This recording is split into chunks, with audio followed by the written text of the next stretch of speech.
ہمارے دو دشمن ہیں جو ہمیں جادہ مستقیم سے ہٹانے کے لیے دن رات کوشاں ہیں، ایک نفس اور دوسرا شیطان۔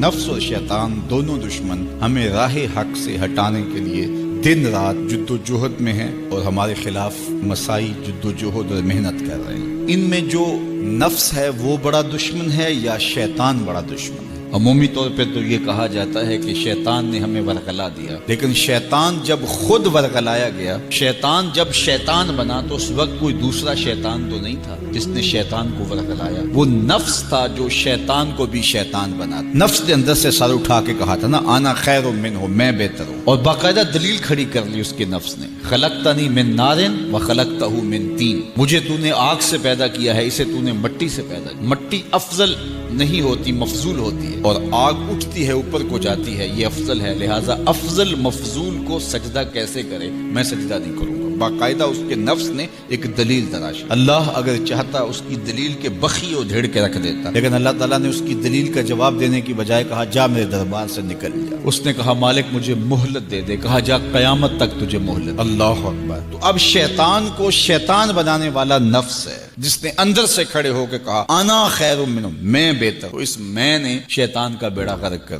انانیت اسے کہتے ہیں، انا خیر منہ، اس سے انانیت ہے، میں بہتر ہوں۔ ایک بزرگ تھے، انہوں نے ساری زندگی اپنی زبان پہ لفظ میں نہیں آنے دیا۔ وہ فرماتے تھے یہ وہ لفظ ہے جس نے شیطان کا بیڑا غرق۔ تو وہ اس مفہوم کو ادا بھی کرنا چاہتے تو بألفاظ دیگر کر۔ کسی نے سنا کہ فلاں شخص ہے، اس کی زبان پہ کبھی میں کا لفظ نہیں آیا، تو اس نے کہا لو اس کی زبان پہ یہ لفظ کیوں نہیں آیا؟ میں جاتا ہوں اور ان کی زبان پہ یہ لفظ آئے ہی آئے۔ ہر شخص کی اپنی ترجیحات ہوتی ہے۔ ایک مہم پہ نکلا کہ ان کی زبان پہ لفظ میں لے کر آنا گیا۔ حضرت بیٹھے تھے، حضرت ایک مسئلہ پوچھنے آیا، بیٹا پوچھئے۔ کہا شیطان کو کس چیز نے برباد کیا تھا؟ حضرت اب تو بولیں گے نا کہ میں نے اس کا بیڑا غرق کیا تھا، کہوں گا جیسے بھی زبان پہ لفظ تو آئی گیا۔ اور شیخ بھی بڑے سمجھدار تھے، سمجھ گئے اس کی نیت کے کھوٹ کو کہ یہ کیوں آیا ہے اور یہ مسئلہ کیوں پوچھ رہا۔ ہر مسئلہ تفہیم کے لیے نہیں پوچھا جاتا، اس کے مقاصد اور بھی ہوتے ہیں، اور اہل اللہ کو اللہ نے وہ بصیرت دی ہوتی ہے جو سائل کے انداز سے سمجھتے ہیں کہ اس کے مقاصد۔ تو کہا حضرت پوچھنے آیا ہوں کہ شیطان کو کس چیز نے برباد کیا؟ حضرت فرمانے لگے نماز کا ٹائم ہو گیا، ابھی جماعت کھڑی ہونے والی ہے، نماز کے بعد اس پہ بات کر۔ خیر نماز ہوئی، سلام پھرا تو حضرت خود فرمانے لگے کسی نے پوچھا تھا کہ شیطان کو کس چیز نے برباد کیا؟ جواب دینا چاہ رہا ہوں کس نے پوچھا تھا؟ جھٹ کھڑا ہو گیا میں نے۔ کہا بس اسی نے اس کا بیڑا غرق کر دیا۔ تو انانیت میں جو ہے یہ شیطان کو شیطان بنانے والی، نفس جس نے اندر سے سر اٹھایا اور کہا انا خیر منہ، میں بہتر ہوں، تو یہ شیطان کو شیطان بنانے والا نفس ہے۔ تو نفس شیطان سے بھی بڑا دشمن۔ اب ہمارے ساتھ دو بڑے دشمن لگے ہوئے، ایک شیطان اور دوسرا نفس، اور دونوں ہمارے باطن کو اجاڑنے کے لیے، ہمارے من کو بے چراغ کرنے کے لیے، ہمارے اندر کی روشنیاں بجھانے کے لیے دن رات کوشش۔ ایک تنہا ناتواں اکیلی جان، دو دشمنوں کے نرغے میں، اور دونوں دشمن بڑے تگڑے اور بہت طاقتور، اور ہر وقت ہمارے اوپر حملہ آور۔ الشیطان جاسم علی قلب ابن آدم فاذا ذکر اللہ خنس واذا غفل وسوس۔ حضرت نبی رحمت صلی اللہ علیہ وآلہ وسلم نے ارشاد فرمایا شیطان اولاد آدم کے دل پہ قبضہ جماتا ہے، اور جب بندہ غافل ہوتا ہے تو یہ وسوسے ڈالتا ہے، اور جب بندہ اللہ کا ذکر کرتا ہے تو یہ بھاگ جاتا ہے۔ تو شیطان وسوسہ اندازی کرتا ہے، باطن کو اجاڑتا ہے، من کو لوٹتا ہے۔ نفس اور شیطان دو بڑے دشمن تھے جو ہمیں جادہ مستقیم سے بہکانے کے لیے دن رات کوشاں تھے۔ اب اللہ کا کرم دیکھیے، اذا دخل رمضان سلسلۃ الشیاطین، جب ماہ سیام جلوہ فراز ہوتا ہے تو شیاطین جکڑ دیے جاتے ہیں۔ جو ہی ماہ سیام شروع ہوتا ہے، چاند طلوع ہوتا ہے تو شیاطین جکڑ دیے جاتے ہیں، پورا مہینہ وہ آزاد نہیں رہتے، جکڑ دیے جاتے۔ سلسلۃ الشیاطین، یہ جو مسجدوں کے دروازے کھل گئے، جہاں 1.5 صف ہوتی تھی وہاں 5 صف تراویحوں میں ہیں، تو یہ شیطان کے بند جانے کی وجہ سے۔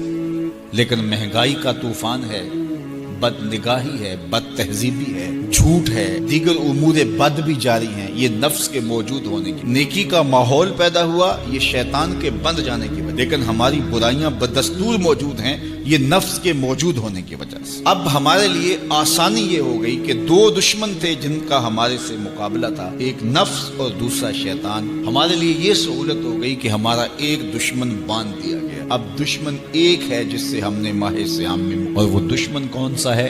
نفس۔ اب نفس کا مقابلہ اتنا آسان بھی نہیں، یہ بہت ڈاڈا دشمن ہے، اندر کا دشمن ہے، گھر کا بھیدی ہے۔ باج فقیراں کسے نہیں ماریا، باہو ظالم چور اندر داہو۔ یہ بڑا سخت اور بڑا شدید قسم کا دشمن ہے۔ یہ اس کی چالیں بہت باریک، شیطان کی چالیں بھی بڑی باریک ہیں اور نفس کی چالیں اس سے بھی زیادہ باریک۔ اب کیسے مقابلہ کریں گے؟ شیطان بھی ہماری متاع عمل کو لوٹنا چاہتا ہے، حتیٰ کہ ہمارے ایمان کو برباد کرنے پر تلا ہوا ہے، اور نفس بھی چالیں چل رہا ہے، اور ہم اپنی زندگی لاؤبالی میں گزارتے چلے جا رہے ہیں۔ ہمیں پتہ ہی نہیں کہ ہم موت کے کتنا قریب ہو رہے ہیں، اور شیطان ہمارے اوپر، نفس ہمارے اوپر حملہ آور ہے، اور یہ چاہتے ہیں ٹھیک ہے یہ چلتا رہے، یہ رسمی زندگی گزارتا رہے، کوئی بات نہیں، اس کے اندر کو ہم لوٹ لیں، اور یہ دونوں دن رات لگے ہوئے۔ ماہ صیام آیا تو ہمارا ایک دشمن بند گیا، ہمیں تھوڑی سی سہولت مل گئی۔ اب ایک ہی دشمن باقی ہے جس سے مقابلہ کرنا باقی ہے، اور وہ ہے نفس۔ اب نفس سے مقابلہ کیسے ہوگا؟ تو کسی ایکسپرٹ سے پوچھیں کہ جناب نفس ہے، ہم کمزور ہیں، شیطان دشمن ہمارا بندہ ہوا ہے، 2 محاذ کھلے تھے تنہا جان کے لیے، ایک محاذ بند ہو گیا، اب ایک ہی محاذ ہے، مقابلہ کرنا ہے تو کیسے کرنا؟ اللہ اکبر۔ تو ہم اقبال کی بارگاہ میں عرض کیا کہ آپ بتائیے۔ وہ کہنے لگے میں آپ کو اپنے مرشد مولانا رومی کے پاس لے جاتا ہوں۔ رومی کے پاس اقبال لے کر کے گئے تو رومی نے کہا کہ میں آپ کو ایک اور شخص کا پتہ بتاتا ہوں، اور وہ اتنا کامل ہے اور اس شعبے میں اس قدر ایکسپرٹ ہے۔ اس نے کہا ہفت شہر عشق را اتار گشت، ما ہنوز اندر خمیں یک کوچام۔ عشق کے 7 شہر حضرت شیخ فرید الدین اتار گھوم چکے ہیں، اور ہم پہلے شہر کی پہلی گلی کے کونے میں کھڑے ہیں۔ یعنی اتنا بڑا شخص شیخ فرید الدین علیہ رحمہ۔ تو کہا وہ بتائیں گے تمہیں کہ نفس کا مقابلہ کیسے کرنا ہے۔ رومی کہتے ہیں کہ وہ میرے بھی استاد ہیں، رومی کہتے ہیں کہ وہ میرے بھی ہادی و مرشد ہیں۔ جس عشق کے شہر میں میں داخل ہوا ہوں اور ابھی کونے پہ کھڑا ہوں، اس طرح کے 7 شہر وہ گھوم کے بھی آئے۔ آؤ ان سے پوچھتے ہیں کہ جناب نفس قابو کیسے کریں؟ تو شیخ فرید الدین اتار نے کہا نفس نتواں کشت الا باسے چیز، بات گوئم یاد گیرش اے عزیز۔ نفس نہیں مرتا، لیکن 3 اسلحے اگر آپ کے پاس ہوں تو یہ نفس ٹھہر بھی نہیں سکتا۔ غور سے سن لیجئے، روحوں میں اتار لیجئے، اور زندگی میں ہمارا مقصد ہے اس نفس کا مقابلہ کرنا۔ شیطان کا مقابلہ کرنا بھی ہمارا مقصد ہے، اور نفس کا مقابلہ کرنا بھی ہمارا مقصود ہے زندگی ہے۔ ساری زندگی فریب میں ہم میں نہیں گزارنی، زندگی تیزی کے ساتھ گزر رہی ہے، اور ہم آغوش موت میں اترنے والے ہیں۔ تو یہ ڈاڈے دشمن ہماری متاع عمل لوٹ رہے ہیں، ہمارے کیے ہوئے عمل کو عجب سے، تکبر سے، ریاکاری سے برباد کر دیتے ہیں۔ ہمیں پہلے عمل کی طرف جانے نہیں دیتے، پھر عمل کے اندر وسوسے ڈالتے ہیں، پھر عمل ہو جائے تو اس کو پھر برباد کرنے کی کوشش کرتے ہیں۔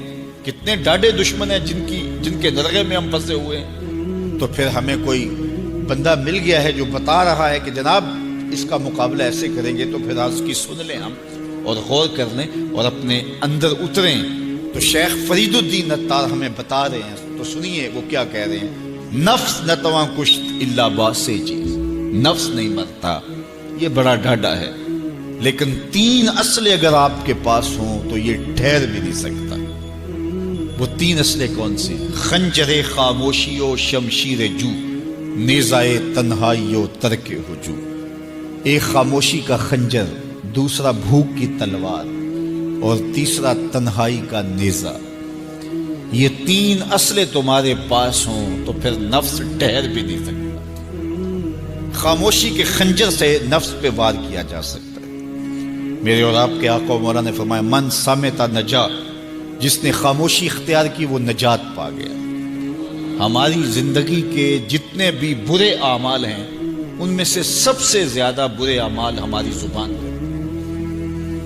ہمارے ہاتھ بھی گناہ کرتے ہیں، کسی پہ ظلم کریں تو گناہ کرتے ہیں، ہمارے پاؤں بھی گناہ کرتے ہیں، برائی کے اڈے پہ چل کے جاتے ہیں، ہماری آنکھیں بھی گناہ کرتی ہیں، ہماری سوچیں بھی گناہ کرتی ہیں، ہم حرام کمائیں کھائیں تو پیٹ بھی ہمارا گناہ کرتا ہے، لیکن سب سے زیادہ گناہ ہماری زبان کرتی ہے۔ جھوٹ یہ بولتی ہے، غیبت یہ کرتی ہے، بہتان یہ لگاتی ہے، گالی گلوچ سب و شتم یہ کرتی ہے، گلے شکوے کا انداز، ناشکری کا لہجہ یہ اختیار کرتی ہے۔ اسی لیے میرے اور آپ کے آقا و مولا نے فرمایا جو تمہارے دو جبڑوں کے درمیان ہے یعنی تمہاری زبان، اور جو دو ٹانگوں کے درمیان ہے تمہاری پارسائی کی جگہ، ان دو چیزوں کی تم مجھے ضمانت دے دو، میں محمد تمہیں جنت کی ضمانت دے دیتا ہوں۔